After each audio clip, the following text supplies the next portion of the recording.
Welcome into Think Deeper. I'm your host, Joe Wilkie, joined as always by co-hosts Jack Wilkie and Will Harab. And got a fantastic episode for you today, one that is very serious that I think we've covered some of this before, but we wanted to kind of come back around to it. The urgency is ramped up. The urgency is it's ramped up, and I think one of these things we covered on Think Fast, if you followed us there. But before we get into the episode, of course, a reminder that Jack's episode, or Jack's podcast, other podcast, Who Let the Dogma Out? Man, yeah. Who Let the Dogma Out?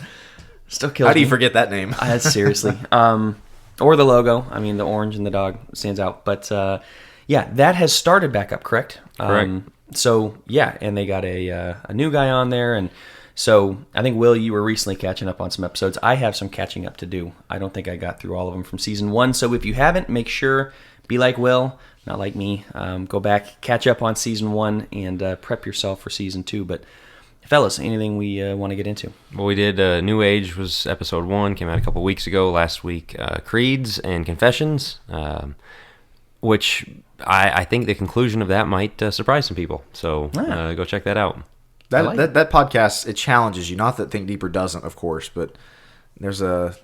go listen to it. That's all I'm going to say. You should have named it Think Even Deeper. Think Even Deeper. We got Think Deeper, our main Think show. Deepest. And yeah, there you go. But no, good stuff. And so make sure, just stay tuned for that. Be looking, obviously, episode 1 is out. I think you're saying at this point, 1 and 2 will be out by the time this comes out. And so, check those out. But we want to get into today's episode. And Jack, I'm going to pass it over to you. You're the one that had done the outline. We've been talking about this amongst ourselves. It's very much been more in the media recently. Some things that have come up social media-wise. I'm sure people are aware of things like Target going on. And so, Jack, get us into the episode. Well, it's June. I mean, it's Pride Month. Everywhere you look, there's rainbows. You go down the grocery store aisle, everything has rainbow packaging. TV shows, I mean, like you can't escape it. You get on Facebook, all the companies change their logos. I mean, all that stuff that people have been noting for years now.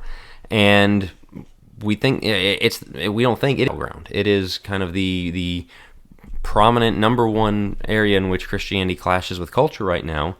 And so we wanted to talk about that and handle it, especially on the forefront where I think this is starting to turn. I think they've had a lot of favor, a lot of cultural cachet for a lot of years now, and there's things that they're doing that are waking people up going, wait, I didn't sign up for this.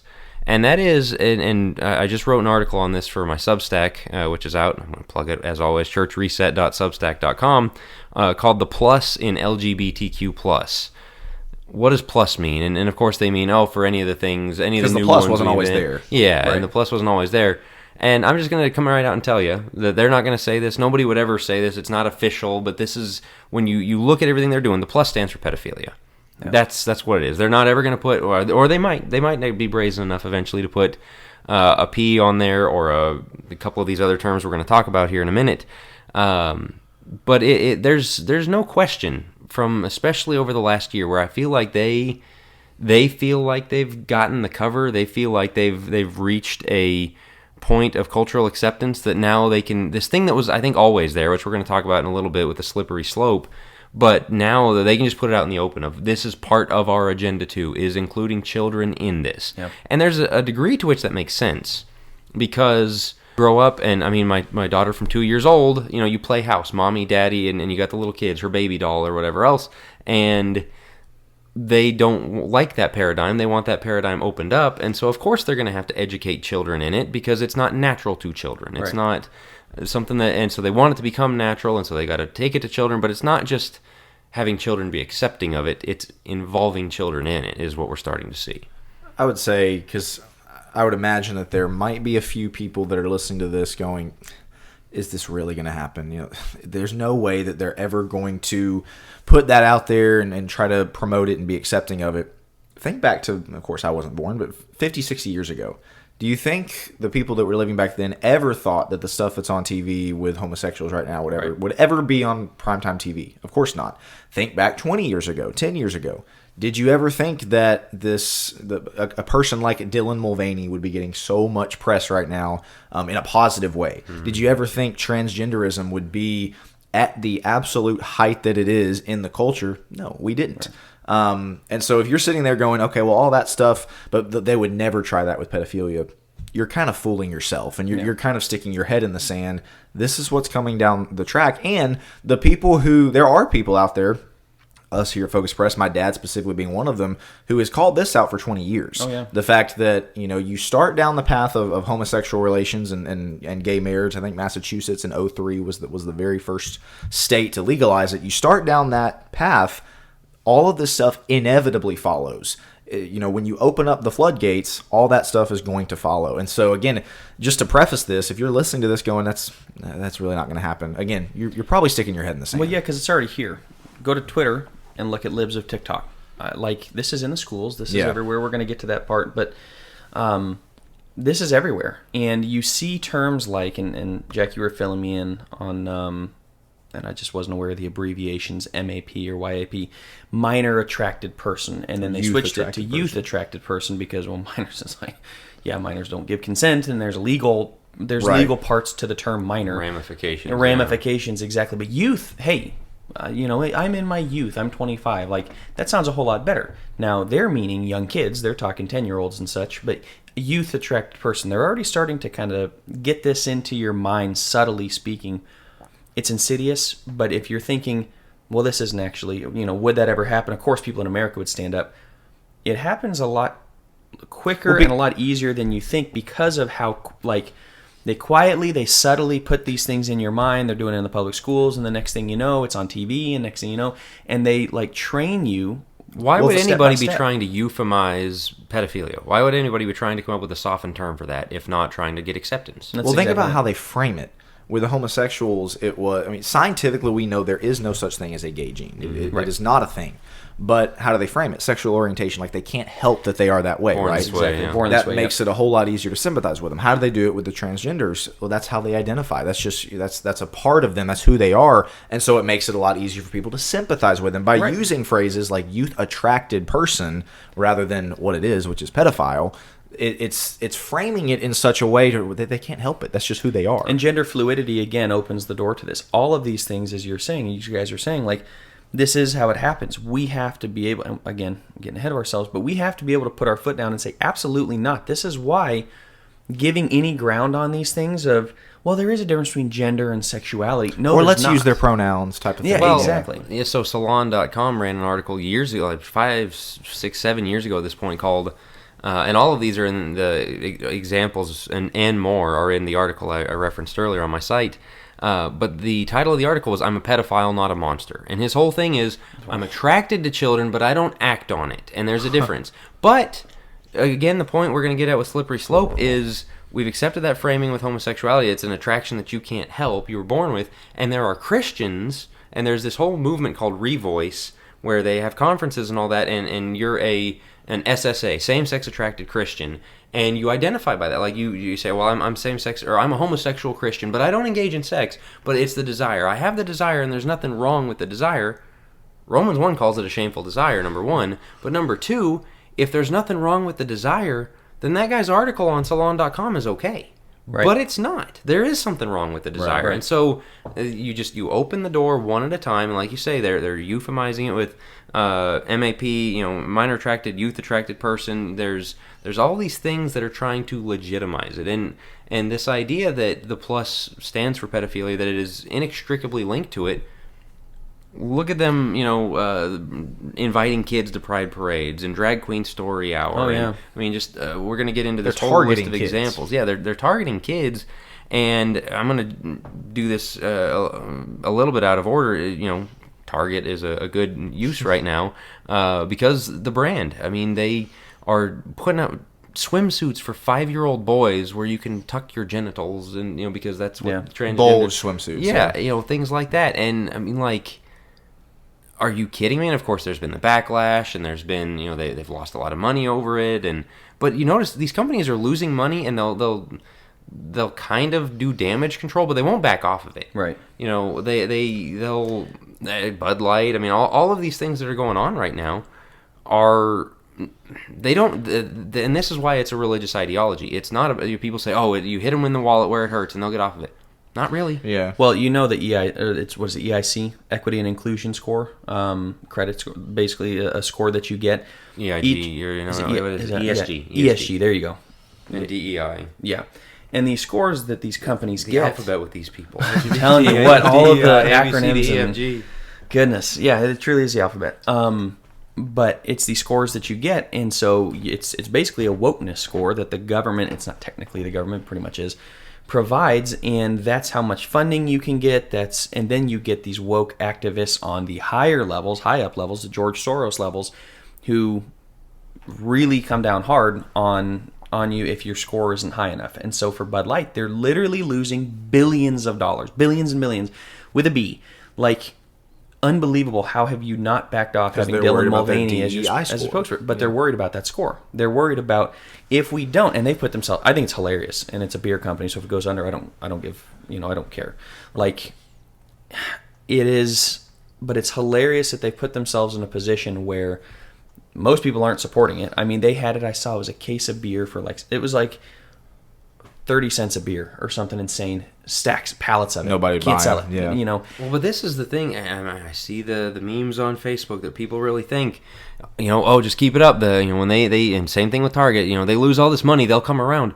You don't get it. Disney, they're not going the people behind it, like you said, there's the woke governance thing, where the financing and corporate scores and all that. There's that. There's the religious element of it for these people because, to be a religious martyr, they turn this into martyrdom. Look at all these bigoted, right-wing extremists who won't shop at Target anymore, and look at us, we're suffering for the cause. They like that. Because it is religious to them. And the other side is there are perverse people involved in these things. Oh, yeah. And the perverse people don't care about the money. It's, if I take this pedophile's money away from him. No, it doesn't work that way. Right. And so you wake up, people, is my message on that is stop thinking. And some of the corporations, sure, they're going to feel it enough and go, oh, man, we miscalculated. Let's redo that. Don't think that corporate support and shopping at certain stores. I mean, we're going to get to boycotting later, which I'm fully in favor of, but that's not where this battleground really is over $1. That right. If they realize, because the other thing is there's way more money to be made selling Jesus t-shirts. Target's not going to do that. It's that, like, they're not going to replace the woke rainbow stuff if it's about money with Jesus t-shirts. Look at Chick-fil-A. When they came out, they didn't even take a hardline stand. They basically just said, we're not getting involved. We're not getting involved. And I mean, you couldn't hardly go to a Chick-fil-A line that didn't take 30 minutes. Chick-fil-A's fast. I mean, it was lines around the block. If you wanted money, there's a clear way to get it, and pandering to the Christian version, which used to be in a Christian culture that speaks to Christian nationalism, things like that. But in a Christian culture, that used to be what you did. We have shifted culture to where, to your point, Jack, it is a battle of ideologies and a battle of religions here at play. We have to be willing to wake up and see, again, it's not about the money. Well, just follow the money. No, not at this point. So let me ask this as we kind of get back to the pedophilia side of things and how they're really setting the stage for child consent. Let's try to predict the future here. 15 years down the road, 10 years down the road. What is it going to look like? Because we see the groundwork being laid now. We see the influences through, obviously, we haven't even really brought up Disney yet. We know how active those superiors are at that company that are actively trying to disciple kids. And so it's at that level right now. What is it going to look like in 10 to 15 years? In y'all's opinion, when it comes to, I don't really ever see them being brazen enough to put the P on there, but it's not out of the realm of a possibility, I would say. What do y'all think it is going to look like in 10 or 15 years in the schools, on social media, with companies like Disney? What should we be ready for? What should we be prepared for? I think they're going to brainwash the kids into making it consensual, where the kids, hey, they chose it themselves. Because we're already seeing that with, yes, exactly. 4 or 5-year-old, hey, he chose his own gender. And that they're capable of choosing is the whole point. Exactly. They're cognizant enough of it that it's okay, that if a 4-year-old says they want to be this, you got to roll with it. Right. Yeah. And so, in my opinion, that's what they're going to do, is it's going to come out like maybe in 5, 6, 7 years, or maybe even sooner than that, where a guy has been doing this with a minor, with somebody too young, but they're going to convince it's going to go to a court case. It's going to blow up. This is my prediction. It's going to go all the way to the Supreme Court, and they're going to have to decide, was there consent involved? From the child. From the child. And what they're going to point to is, hey, this child got to choose the gender. This child was clearly, old enough to choose the gender, so I think it's old enough to make the decision on who it sleeps, who he or she sleeps with. And I think they're going to try to get it in that way. In my opinion, that's how they're going to start shifting the culture. And so there will be a major court case on it, and I think they're going to start changing the laws. That's my opinion. I think there's also the state-by-state thing of, you've seen, like here in Tennessee, I think it was Matt Walsh drove the Tennessee state legislature say, look what they're doing over at Vanderbilt to kids. And all of a sudden it was like, whoa, we didn't know that. Let's start passing laws. And of course that results in the, we haven't seen the manifesto yet, but I mean, we can all put two and two together of, we're a persecuted people, so we're going to go out and start shooting people, shooting Christians. I mean, like, it's a battleground thing, but I think state by state, you're going to have states that wake up to this and go, no more. We're going to fight back hard on this. And then the other ones that are on the other side, who are going to lower consent laws, they're going to have those court cases. They're going to go full speed ahead into it. Yeah. I mean, because you look at the stuff that is already happening in the schools, stuff that they're pushing. The drag queen story hour thing, the inviting children to Pride, the what was it? The Desmond is Amazing or whatever, the 9-year-old little boy drag dancer. Oh yeah. I mean, just stuff that makes your stomach turn. I was going to say, turn your stomach. I mean, that's stuff horrible. that they're destroying little kids' lives. Even when I was in Texas, in Dallas, there was a big thing over the family-friendly show they were putting on, and how, I mean, just awful the whole thing was, and the people protesting it were the ones who got in trouble. And so those battlegrounds aren't going to stop. And again, it's so interesting how we've gotten to this point in our culture where that is considered family friendly at all. Right. With, again, go back decades upon decades, what was considered family friendly then versus what is considered family friendly now. Joe referenced the Libs of TikTok Twitter account.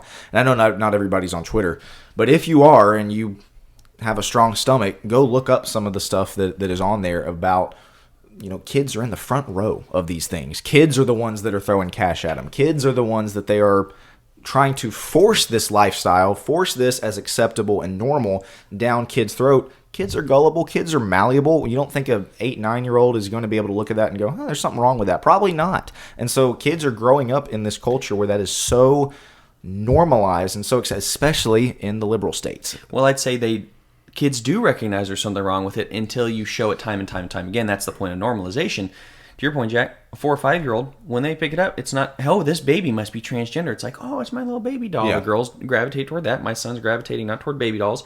He gravitates toward backhoes. I mean, he loves that stuff. But that's what they're doing. But you consider, if that was a woman up there dancing that way, that's called a strip show, and or a strip club, and you have to be 21 to enter. I have to show ID to get into one of those, but I can bring my 6-year-old because it's a man. It's funny, it's disgusting, but that's, once again, this is the subtle ways that they push it, and now it's not so subtle, and so they start with this insidious agenda. They normalize it. They use these terms, youth attracted person.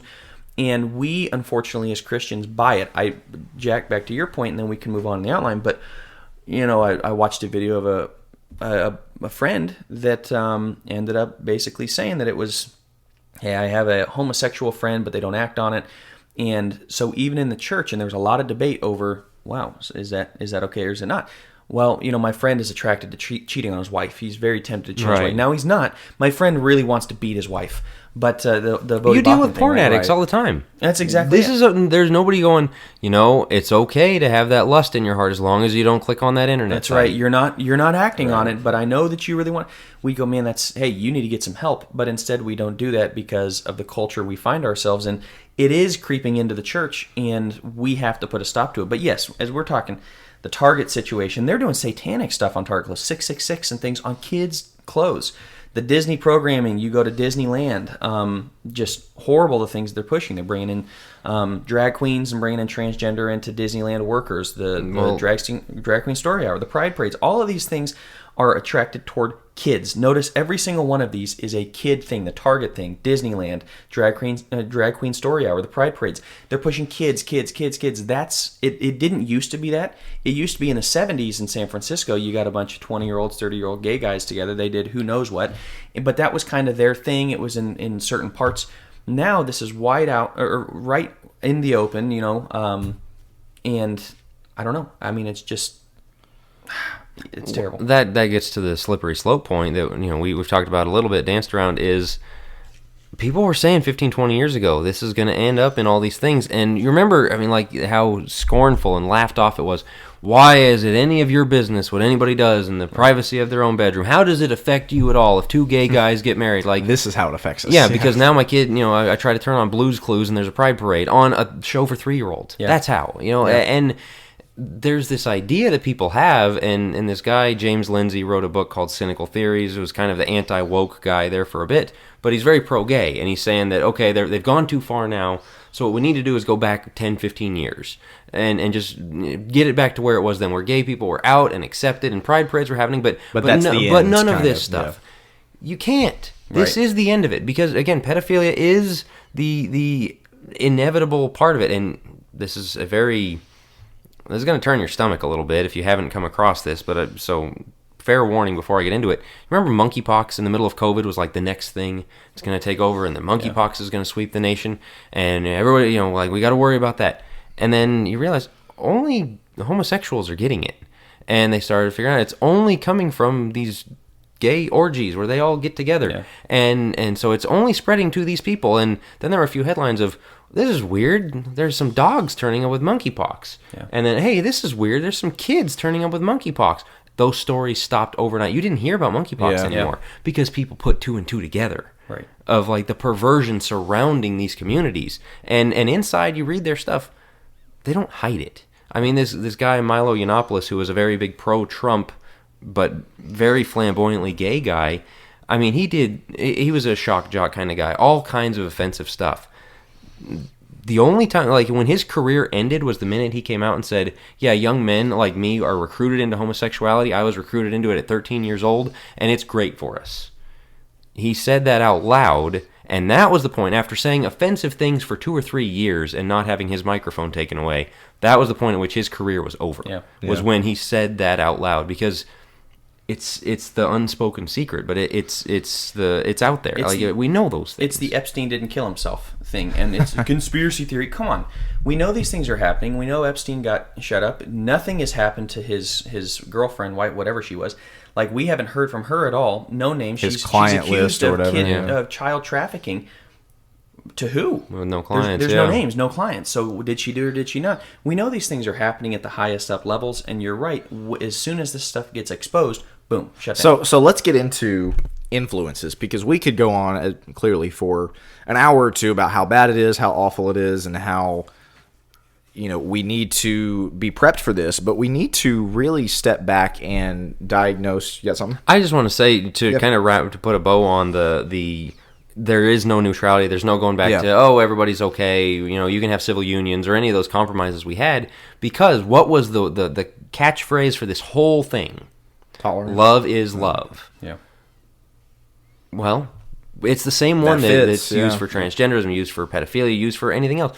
And so when that is your brand of, you can love who you want to love and it's nobody else's business, and the triumph of self, of you can be whoever you want to be, everyone can make their own choice, even a 4-year-old.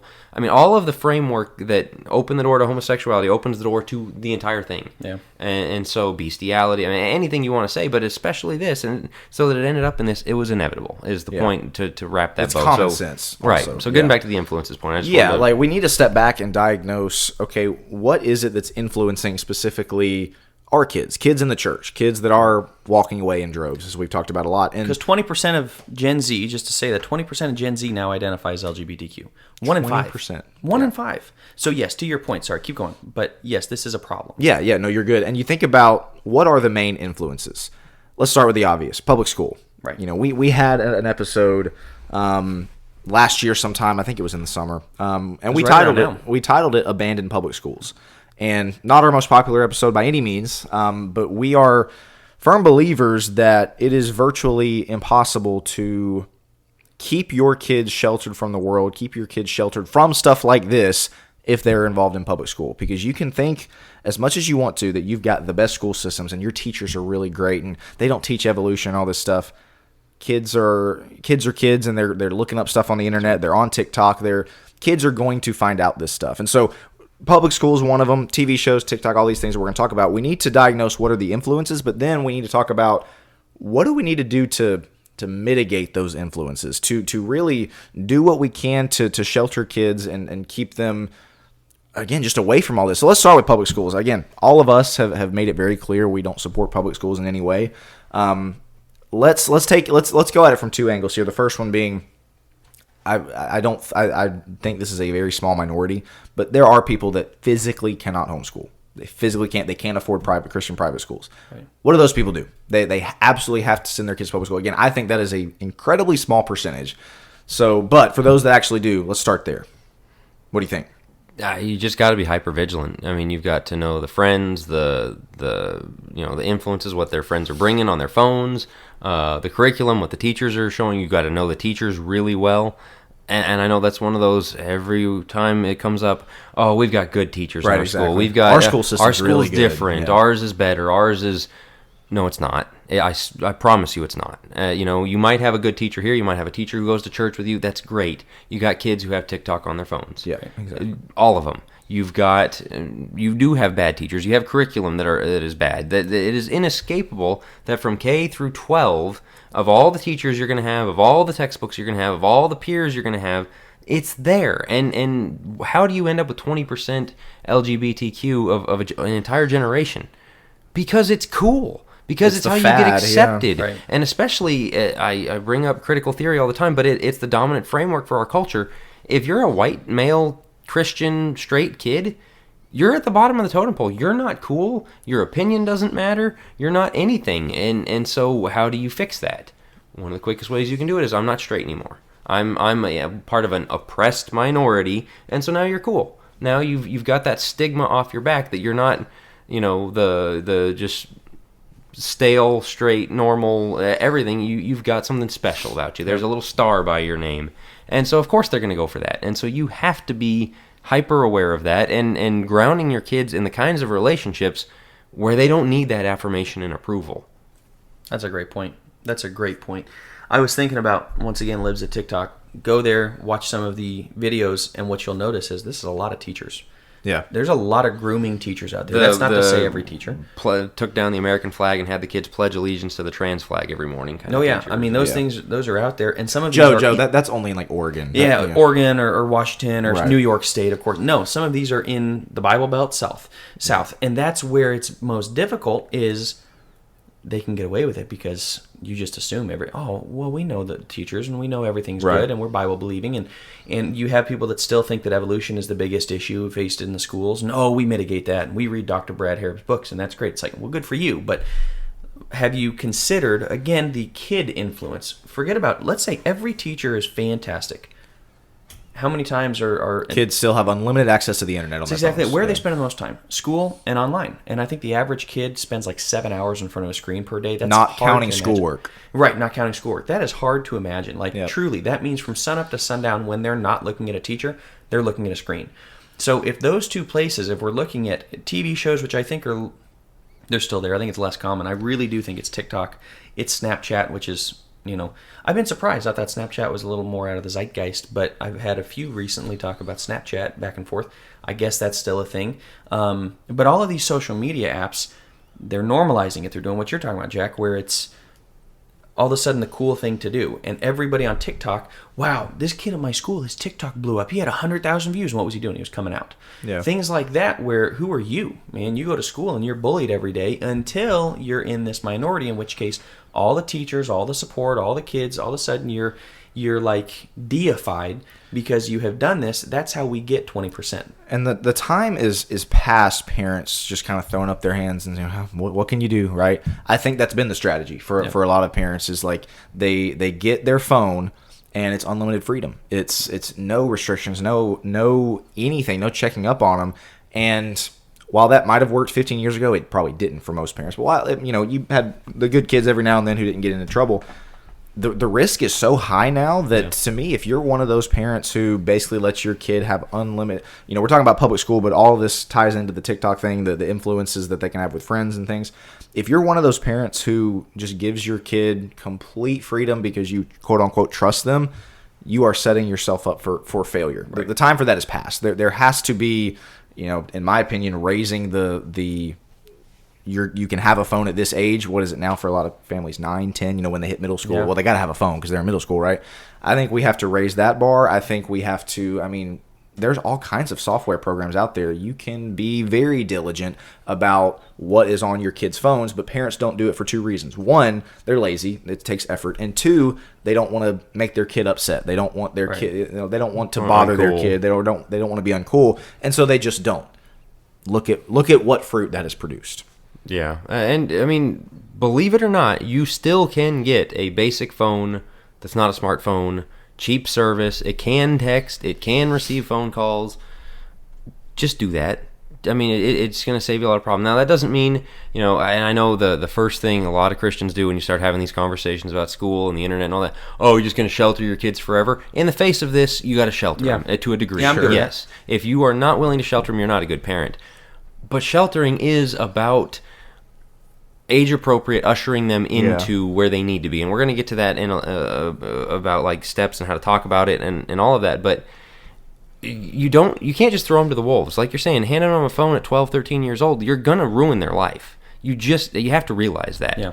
And so a smartphone, I should say. If you need a phone to be able to get a hold of them, go get that cheapo one. Go buy a prepaid phone.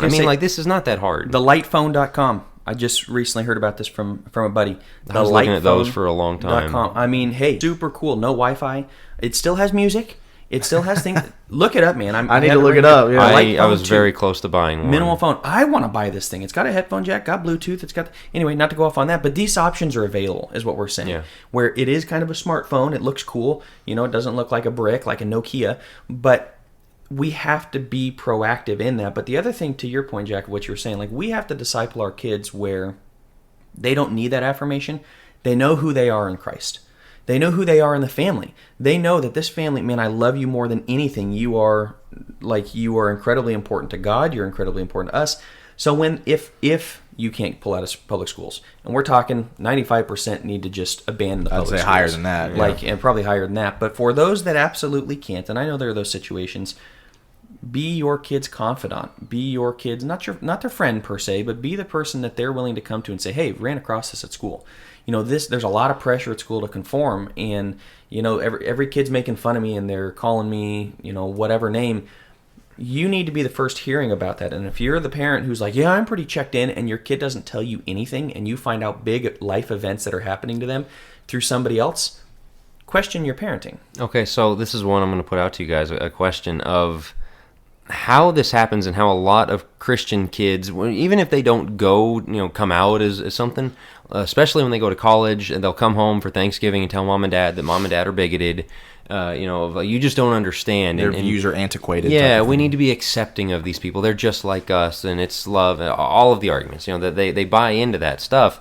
And it's from experience. It's from, I know, my friend came out and, they're a great person. It's the same person that they've always been, and I love them so much. And they're not into all of this, pedophilia and pro all of this stuff.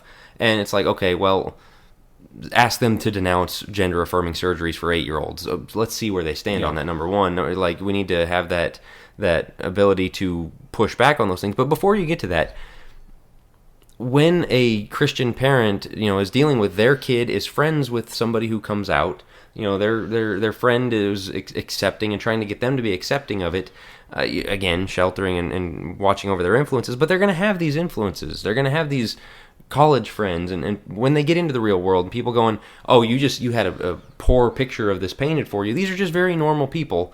In fact, I had a guy I was going to a preacher's meeting with back when I was in Texas, and he was telling me about his daughter's friend came out in high school. Yeah. And he told his daughter, well, don't hang out with her anymore. But then you'd go to the other side of, well, Jesus hung out with the sinners and all that. And so I have my answer, but what would you guys say to that guy in that situation? I'll use him as the set example for this one.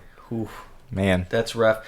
On the one, I see both sides of it. Personally, I would say we need to cut ties, and the reason why is Jesus was an adult, and Jesus knew what he was about. My 10-year-old does not. Yeah. Like, the influence that presents, in my opinion, is very scary. No, your kid needs to be a light, Joe. He needs to be a light. Exactly. And when everybody else is affirming, and he's the one standing up and is not affirming, then what? I mean, that just, well, we definitely want to make sure that we got to be in the world, not of the world, and that means that we need to interact with these people when you're older. That's something that an adult can do. A kid that cannot have those influences, the same way an adult can navigate a smartphone and be okay. A lot of them can't, but an adult theoretically can. A kid is not capable of that. So in my opinion, I would tell him, I'm sorry, but I am not okay with you hanging out with that person anymore because of those reasons. These are still malleable at that point. This might not directly answer the question, but it's something that I think ties into it. Is a video, Joe, I think your wife posted it on Instagram or something, from Doug Wilson, where he made the point that it's going to be a losing strategy, and I'm paraphrasing, of course, but it's going to be a losing strategy to force God's standards onto your kids. The winning strategy is you get your kids to love God's standard. Yeah. Basically, the idea was, and we're talking about a lot of this with the phones, and, I would say don't let your kids have TikTok, all this stuff that's like, that can work till they're 18, but if you don't get them to, if you don't disciple them and get them, you don't get the heart right, you don't get them to love and to believe in what God has set in place as far as his standards, when they leave the house, guess what? They're going to download TikTok. They're going to buy into all those. So to answer that question, I do agree with Joe in the sense that when they are still young and they are still at that very malleable age, you have to make sure as a parent that they buy it, that they believe it, that it's on their heart, and you're not just, same thing with the phone, the TikTok, all this stuff. It's not going to do you much good if it's just like, nope, not in my house. Well, what are they going to do when they leave your house? So that would be my answer. Yeah, I think that Jesus hung out with sinners thing is such a popular thing in this day and age. And there's a really big difference in, let's say, the prostitutes that were around, the woman caught in adultery, things like that, where Jesus was merciful and loving to these people and didn't fully distance himself from them or any of those things. However, that was still a seedy, shameful thing. They knew it was shameful, like they engaged in it, like the women who were prostitutes and all that, but nobody in society was under any illusion that this was a wonderful thing. Jesus was not being pressed when he hung out with them to say, I'm with them, I stand with the prostitute community. Right. Yeah. It is such a different thing we're dealing with here of, okay, you can be friends and you can, but it needs to be made abundantly clear this is not okay. I have a problem with this. And the thing about it is, if you say that, they'll distance themselves from you. Yeah. Because they're going to go find a million people who are going to celebrate them, as we talked about. They're special now because they're XYZ, LGBT, and so you being the person who won't do that, you're going to be, and that's something that is really hard. And again, a reason why to get your kids out. If your kid is the one kid in school who doesn't stand up and cheer when the little boy walks in a dress, they're going to be ostracized. Yeah. Your kid's the bad guy. Yeah. They are. And there were, people posting on a community group I was in with that exact problem of, my kid, doesn't, and so you got to realize what kids are up against. We've made this point before, so go ahead. I was going to say, so let's talk about kind of, all of us have kids at fairly different ages. Y'all have kids that kind of overlap here. But what should be the age by age, kind of step by step process as far as bringing kids into this? As far as you shelter them a ton when they're young, and it slowly starts to expand. Practically speaking, what should that look like? Again, you guys have kids older than mine, but we're all 5 and under still. And so you brought in age-appropriate discussions that you kind of bring them along when it comes to marriage, being between a man and a woman and all this stuff. What should that look like? Let's say from the 5 to 6-year-old range, let's say from the 8 to 10-year-old range, and then the early teenager range, so to speak. What should all this look like as far as the age-appropriate discussions, the bringing them up in, God's standards? It can be done very poorly. What's the right way to do it? I would first tell people to look at the book Touchy Subjects. I think I mentioned it before. The guy does a great job. I think it's David Dean and Craig Gross. They do a great job of laying out kind of step by step of like, hey, we need to not just have the talk. We need to have multiple conversations. As simple as, I think he tells the story, I may have said it before, like at 4, they were downtown. It's like maybe San Francisco. They were visiting. And they turn the corner and all of a sudden they're in the middle of a gay pride parade with a 4-year-old, like, we need to get out of here. Well, of course, the kid's curious. What is this all about? And he just used that as an opportunity to like reaffirm. There are some people that don't believe that, in a mommy and a daddy, that's the way God created us, though, is for a man and a woman. Yeah. And just used it as a great example, a life opportunity, teaching moment. to just reaffirm what's normal, to reaffirm what God created us as. They didn't give them the birds and the bees. They didn't have to go into how any of this works. They just had to say it for, hey, marriage is between a man and a woman, and you start training them up at that age. So at 5 and 6, I would say, man, woman, and we're to have kids. And, then as they get a little older, everybody wants to push the talk into, most of the time, either 14, 15, 16, at which point is way too late, or they want to get a jump on it and traumatize the kid at 7 or 8 years old. And so finding that sweet spot, you have to know your specific kid. You got to know what they're able to handle. But I would say I err more on the younger end of what you decide to tell them of how these too things early work. is better than too late. Yeah, in my opinion, as long as your kid is of an emotional age to handle this, but you ought to be having discussions and building a robust sexual theology for your kid. Yeah. What does God expect? That includes porn, that includes LGBTQ, that includes in marriage, what sex is even for, not just how it works, but what's it for? Why is it important? Why did God create it?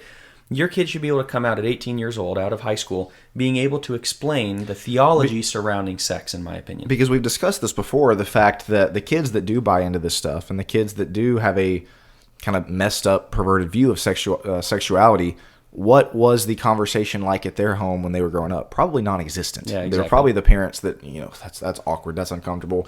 We'll just maybe have a very informal talk with them when they're 14, 15. But other than that, we're going to let the internet, we're going to let their friends pretty much do the shaping of their worldview. Yeah, what percentage were taught by porn?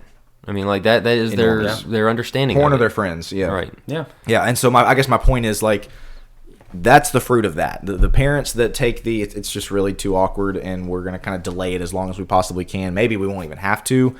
Those are the kids that usually turn out with the perverted view, or at least the accepting view of there's other people out there that are different. There is an aspect of, like, your kid does need to know about porn. They do need to know about it, but from a biblical perspective, you control the narrative. So if you get out from, in front of it, and you're able to say, hey, these things are out there, LGBTQ, that's out there. Yeah, but I get to control the narrative about it. If I'm coming on the back end and my kid has 3 years ahead of me of all of this theology, or like this indoctrination, basically, and then I'm like, hey, that's wrong. Well, they've had a gay friend. They've had a gay friend since they were 10. You're coming out at 13. Hey, that doesn't jive with what I know about my friend Daniel, or whatever it may be, right? Like, he's just a great guy. Well, for the last 3 years, you're behind. I want to be able to control the narrative. So you shelter, yes, but you don't shelter to the point of your kid never knows about it. They will find out about it. You shelter and allow you to be the one that really sets the narrative of what God wants. So don't shy away from these subjects. Lean into those subjects. Kids are going to hear about it, see about it, whatever it is, one way or the other, but make sure you're the one controlling the narrative there. We've talked a lot about the sexuality side of it, but the gender side as well. We've talked about this with, when we talked male and female, I had our episodes on that, of teach your kids what it means to be a boy, what it means to be a girl. Gloria, my oldest, the other day just said, Daddy, I think I'd like to be a boy because I'm strong and I've got muscles, and just something like that. And thankfully, she's not in any situation where anybody can hear that and go, all right, let's start. Right. Yeah. Because the sheltering that's going on. I just said, well, it's good to be strong. Now, boys are going to be stronger than you when they get older. Your brother is going to be, and that's just kind of how God made you. But it's also really good to be a girl. And I said, think about, you love all these girly things. Oh yeah, I do. I'm like, see, isn't it good to be a girl? Yeah, that easy. Push her femininity. And my son, I mean, at 2 years old, it's so funny. I'll sit on the floor and have them run across the room and try and tackle me. And 5-year-old girl, she's twice his size. I mean, it's like getting hit by a pillow. This 2-year-old dude, he barrels into me, and he grunts, and he wants to take me down because he's a boy. He's a dude. My 1-year-old boy, he walks around grunting, like sounds like Tim Taylor, and his little twin sister is not that way. Lean into that, teach them what it means to be a boy, what it means to be that, what it means to be a girl, and so that's the first groundwork you lay, and then as they grow into the sexuality conversations and marriage, you need to be emphasizing very early on, mommy, daddy, babies. This is what a family looks like, and we've done so much on people don't want marriage, people don't want kids, people don't think that that's valuable. Teach that to your kids as well. This is another thing I'm writing on. It's the next article that's going to follow up mine on why these people are after your kids and the plus and LGBT plus. But the next one is, it's not enough to be anti-trans. It's not enough to be anti-gay. Cast a positive vision for what it means to be a man, a woman, a couple, a married family, because we're fighting it with nothing. We're going, I don't like that. That's not good. I know we got to hit the brakes here. It's like, what's your competing thing? What what are you pushing people towards on the other side? Well, we blur the lines so much. Right. There's not distinctions. Right. The church is not giving anybody. It's kind of, well, don't do that. So what should I do? Everybody is sexual. Right. Everybody is. Like, we all will have this conversation at some point, because and you say, well, there's some asexual people. Look, everybody is gender based. We're all sexual beings. So to give them nothing to run toward, and somebody starts questioning, it's like, well, don't do that. Okay, what do I run toward? Well, I don't know. Right. Like, they are naturally going to handle this. We act like, because we're afraid of it and we don't have the discussions and we're not having the talk and we're allowing porn to create this, we act as though if we cover our eyes and close our ears and, just try not to think about it, it'll go away. It doesn't go away. Your kid will be getting, Lord willing, most of the time, will be getting married, having sex in the relationship, and we wonder why there are so many marriages that are backwards. They're not taught these things. And so is it any wonder why their kids, Gen Z, are going toward LGBTQ? That's why we have to understand why God created it. And as I've said before, I've bemoaned this fact before, every time I do premarital counseling, I say, well, why did God create sex? So many Christians get it wrong. They have no idea. And then again, well, why is the world winning right now in this? Because they know where they're going. They have a vision of what they want out of it. We don't. So until we determine what God's vision was and is, and stay tuned, we're going to do an entire class that we'll be dropping on here on Song of Solomon, God's vision for beautiful sex. Those things matter, and we have to start pushing that and getting away from it. Fellas, I want to move in, unless there's other points, I want to move into the last part of the outline, because we teased it earlier. I would just say real quick, sorry to cut you off. Sure. Like, we need, if we could sum up kind of the takeaways for Christian parents about what to do, because we've hit a lot of stuff here. The stuff that I would say is, first of all, do everything you can to get your kid out of public school if they're there. Yeah. Delay the use of a smartphone as long as possible. Don't let them have TikTok, things like that. And then, fourthly and finally, and I'll let you guys add as far as just a simple sentence takeaway type of thing, man, instill it on their hearts at every single age that you possibly can. That's what Deuteronomy 6 is all about. When it talks about when you walk by the way, when you lie down, when you rise up, that's more than just the plan of salvation. That's more than just, making sure that they know the gospel and that they know what it means to be baptized. It's all of these things. And so that is, I'll be honest, probably the most intimidating thing to me about raising kids is that there is such a fine line between sheltering them too much versus exposing them to too much. And so, we've thrown a lot at the listeners, and we're not acting like it's easy. Oh, piece of cake, no problem. It is going to be difficult. But anything you guys would have to add to that as far as just simple takeaways for Christian parents? You just got to become your kid's trusted resource on this. That they know that no discussion is off the table. That you are open to any questions they have, any conversation, that they don't have to hide any of those things for you. But also put in the time so that they know you care. They know that this matters to you. They know that that you're going to teach them the biblical view of this. I'll tell you what shuts kids down immediately: when you make something taboo or when you freak out. Gloria Why would you ask that? Yeah, Gloria comes to you and tells you, I want to be a boy. What? You do? Right. Have you been watching Blue's Clues? Sesame Street. But how many parents do that? They freak out, and the kid goes, oh, I guess we don't. Not going to go to them next time. Exactly. Yeah. You're done. You've lost your influence there. Don't freak out. Accept everything. As kids are curious. They want to know. Yes, they'll be curious about some adult things. That's okay. Yeah. So, last thing. We've talked a lot about Disney, Target. Pick a company, Bud Light. Hopefully you are boycotting Bud Light for other reasons. Boycott that one. Since the day I was born. Yeah, that's right. I just, I don't like their beer. No, just kidding. Like, it's a terrible. We're hoping you're boycotting certain companies, but every company, seemingly these days, every big company is backing, especially in June. How many companies, if you were to get on Google right now and just think about every big company, how many of those have switched their logos to something rainbow? Almost every single one of them. So, fellas, what do we do? What do we boycott? Do we not? We talked about this on a Facebook Live. It's on YouTube. Yeah, it's on YouTube. You can go find it. Should Christians boycott the mouse? I wasn't sure if we'd get in trouble for using Disney's name, but so and that was last year, and that was what was it was Lightyear, wasn't it? There was something big that Disney was doing that was like, wait, man, we got to do a video on this. I don't remember exactly what it was. They've done so many things at this point, but so for the context of that, the video, Jack came down pro boycott, specifically Disney. I came down not quite as hard. Joe came down right in the middle. Yeah. A lot's gone on in the last year. That is. I'm most curious about you. I know where I stand. I'm most curious about you. So obviously these different companies, we were kind of have to take it case by case. I am pretty much on the boycott Disney train at this point. My Disney Plus subscription is year based, and so I technically still have it. I couldn't tell you the last time I was on Disney Plus. It's been months, just because I'm so disenchanted with them. And the elephant, see what you did there. The elephant, nice. The elephant in the room about all this is my dad, Brad Harrop, has come out incredibly pro boycott of Disney World, Disneyland. I was gonna say Dumbo, elephant in the room, but sorry, lame joke. You lose my train of thought. Yep. No, he's come out very pro boycott Disney. Yep. And I gotta be honest, I never see myself at a Disney World, Disneyland ever again. And that's my kids will never experience it, at least while they're in my house, that type of thing. But it's because of the level to which they're taking it. And so I think we can all agree about Disney. I'm very curious about your guys' thoughts for maybe some of these other companies, places that you shop. Target is obviously the one that's kind of on the forefront of people's minds right now. But what do you guys think? I do want to shout out Chase Green. He's a faithful listener of Think Deeper. He had an article that he put out on his Facebook. I think he has got a Substack as well, where he addressed this question of the two sides of, if you're going to boycott one, you got to boycott all of them, and you got to be consistent. And I do think there is some credence to that, and there's also people that just use that as an excuse to do whatever they want. So what do you guys think? I think there's a big difference. It used to be, okay, their money goes toward some of this stuff, therefore we boycott it. I don't know that I'm fully on board with that, just because money goes to a lot of different places. There's a lot that go to Planned Parenthood. There's you will never shop anywhere if you're talking about it, because some money will trickle to them.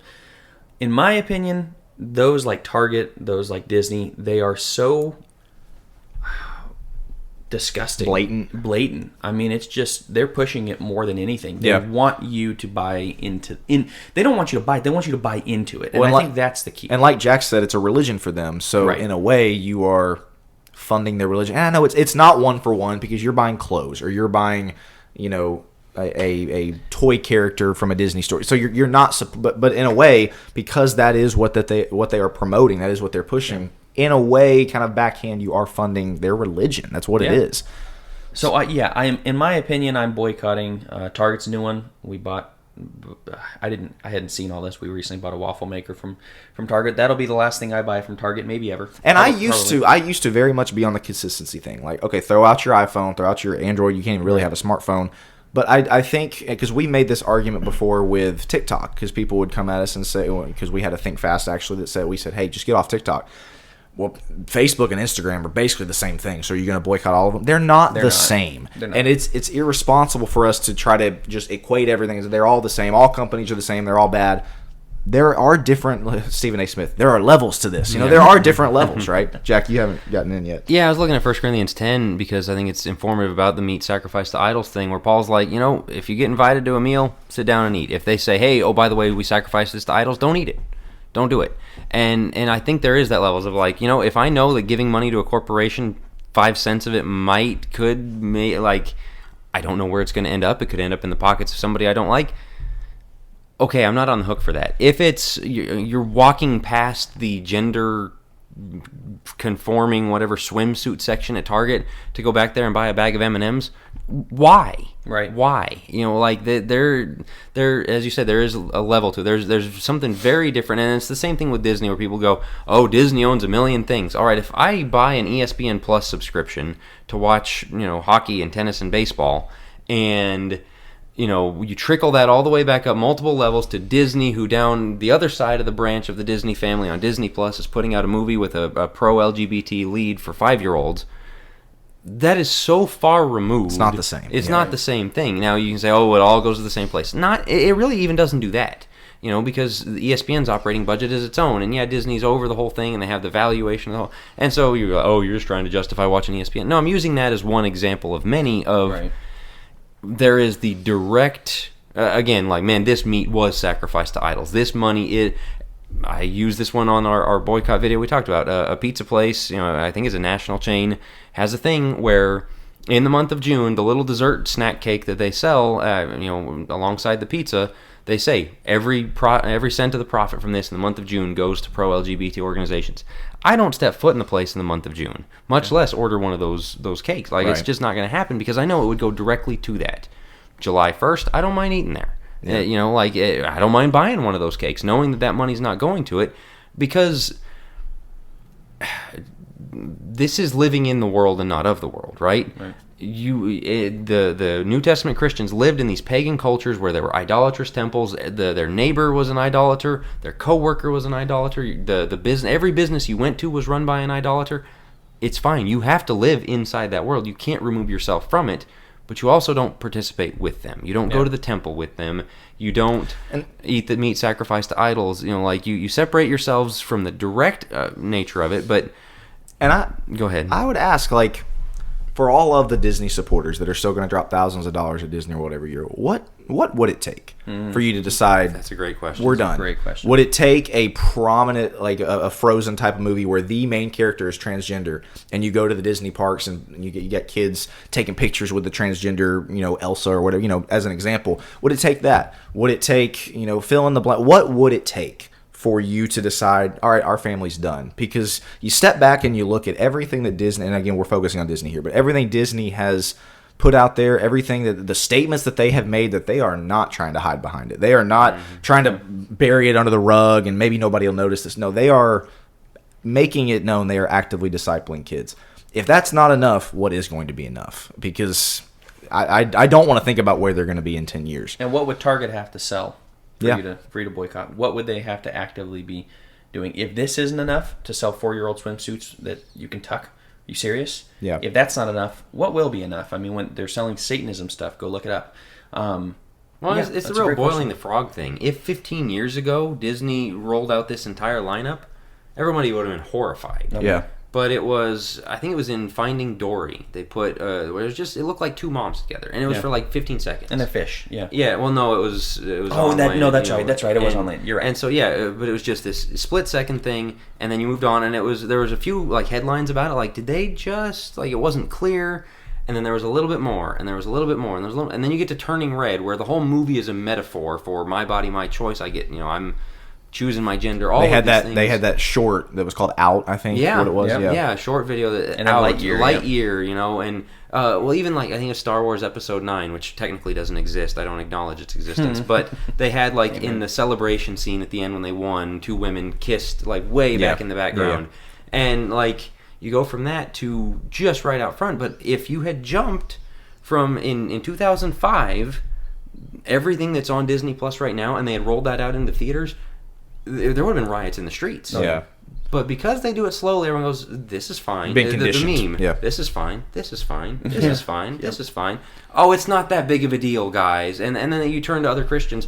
Guys, you just need to get over these boycott, you're judging other Christians or whatever. It's you're the one who's having the wool pulled over your eyes. You're the one who's been duped and went along with it every step of the way because you have no discernment. It's tough. I brought this point up in the video that we did on YouTube. The fact that a lot of my dad, use him as an example. I know he probably listens. He doesn't really care about Disney movies, so it's not as big of a sacrifice for him to boycott Disney. When you got parents of small kids, maybe it is difficult. What are you going to watch? There's not a lot of really great kids content. So we're not saying that it's really easy, but we're saying, again, I'll just ask, what would it take? Taking your kids out of public school isn't easy. Yeah. Taking smartphones away from your kids while everybody None else of it's easy. has it. Yeah. That's not easy. What Dumbing shall down your it phone. profit a man? That's right. I mean, that's the exactly question it. before you. Yeah, it's hard. And I think I mentioned this in our last podcast, but you and I have been talking, we've all been talking about the Proverbs. And I really feel like the Proverbs and even Francis Schaeffer and guys like that, it's a time for discernment. I love how you just said that. No discernment. This is a time for discernment. It's a time for wisdom to prevail. Can I point to book, chapter, and verse of you having to boycott Disney? No, I can't. I could probably make a biblical case. This comes down to the Proverbs. What is wise? Yep. What is the most discerning thing you can choose in this situation? And to me, that's where we live right now in the culture. Is we need people who are wise, people that are discerning, people that are able to see, to read the times and to know what's going on, not having the wool pulled over their eyes, and are willing to make a change based off of that. Those who are screaming for book, chapter, verse, you can't bind that, right? You can't bind that. You need to stop. Yeah. You need to stop, and you need to look at what's most wise. Because Solomon, hey, Dad, you can't bind that on me that I'm not supposed to do it. Well, hey, son, I'm telling you what's wise. Right. I'm telling you what's best. I am genuinely curious. I'm going to make this kind of, the group think question. For those of you who are listening who maybe are not pro-boycott, specifically Disney, I would like to hear, what's your side? Well, why do you think that boycotting is not something that you would do? And I'll preface that. Give us a reason other than, well, if you got to boycott one, you got to boycott them all. We kind of dismantled that already. Right. But I do think, again, there are a lot of Christians who they hold the opinion that it's not that big a deal. I'm genuinely curious because I used to be I've never been a boycott guy ever. I still go to Starbucks, so, stuff like that. I've never been a boycott guy.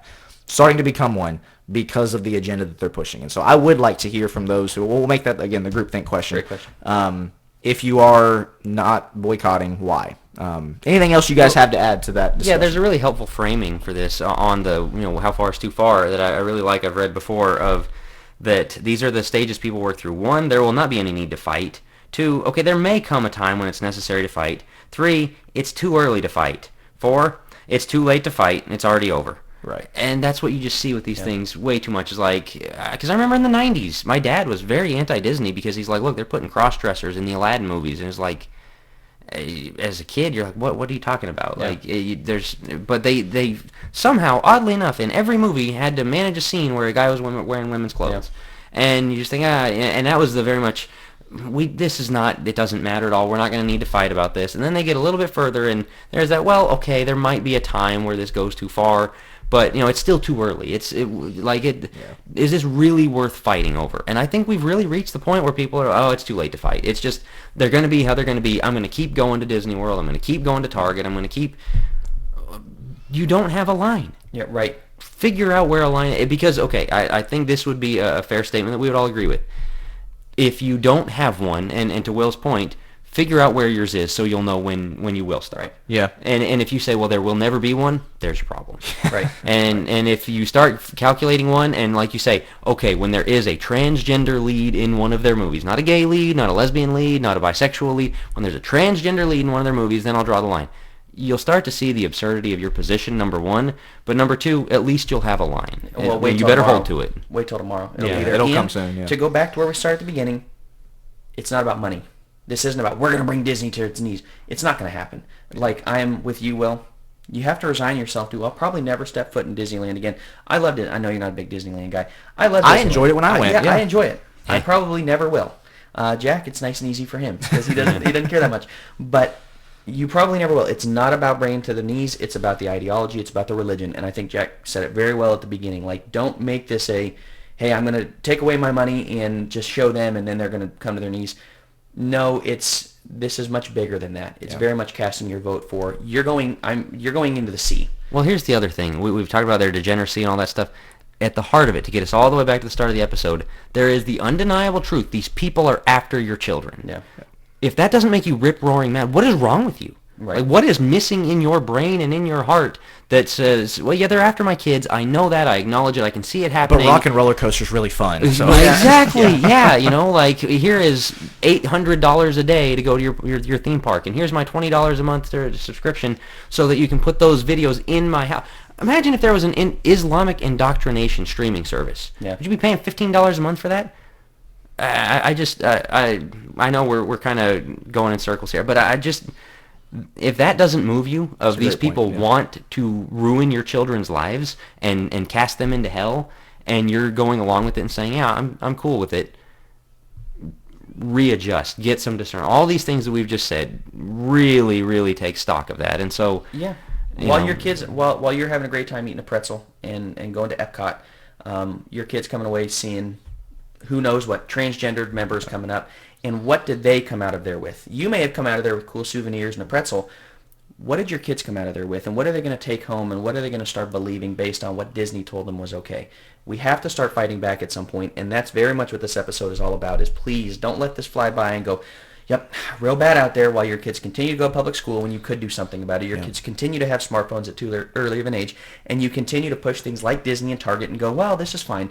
It's not. Figure out what you're going to do about it. Look down the tracks. Pedophilia is coming. That's been the heart of this episode. That's going to happen. It's going to take place. And so the time for Christians to, again, bury their head in the sand, it's really not that bad. This is fine. The meme is talking about, time for that is past. Yeah. I'm going to say one more thing. We've got some elders and preachers who listen to us.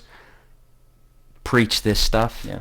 your congregation doesn't need to know the insides and outs of New Heaven and New Earth and who's a heretic and PTP and lectureship politics and all. Knock it off. Lay off the mechanical instruments of worship sermon series for a few weeks. This is the battleground your people are facing. You got to equip them for it. You got to talk about Disney with them because these things matter. They're curious about these things. Lead them.